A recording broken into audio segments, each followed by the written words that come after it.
La définition du conflit d'intérêts.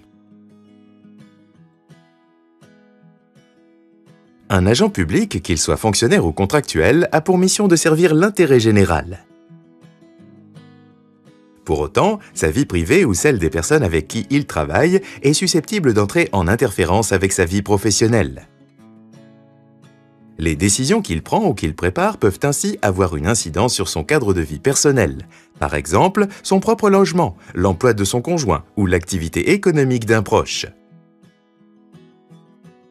Il est donc important que tout agent ou tout élu évite de se trouver en situation de conflit d'intérêts. En effet, cette situation peut donner l'apparence que la décision publique a été prise dans l'intérêt de l'agent ou de l'élu et non dans l'intérêt de la collectivité, et ce même s'ils n'en ont retiré aucun profit personnel. Mais qu'est-ce au juste qu'un conflit d'intérêts ? Depuis 2013, la notion de conflit d'intérêts est définie par la loi comme toute situation d'interférence entre un intérêt public et des intérêts publics ou privés qui est de nature à influencer ou à paraître influencer l'exercice indépendant, impartial et objectif d'une fonction. Pour identifier une situation de conflit d'intérêts, 3 critères sont à retenir. L'agent doit avoir un intérêt distinct de celui de ses fonctions.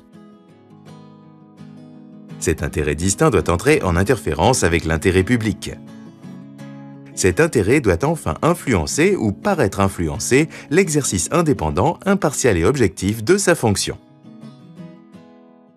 Pour prévenir ces conflits d'intérêts, certains agents sont soumis à l'obligation de déclaration d'intérêts. Cette déclaration est ensuite transmise soit à leur autorité de nomination, soit à la Haute Autorité pour la transparence de la vie publique, la HATVP.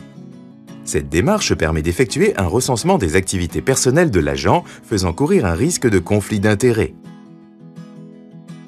L'Agence française anticorruption recommande aux organismes publics de prévoir, dans le cadre d'un code de conduite, un dispositif pertinent de prévention des conflits d'intérêts.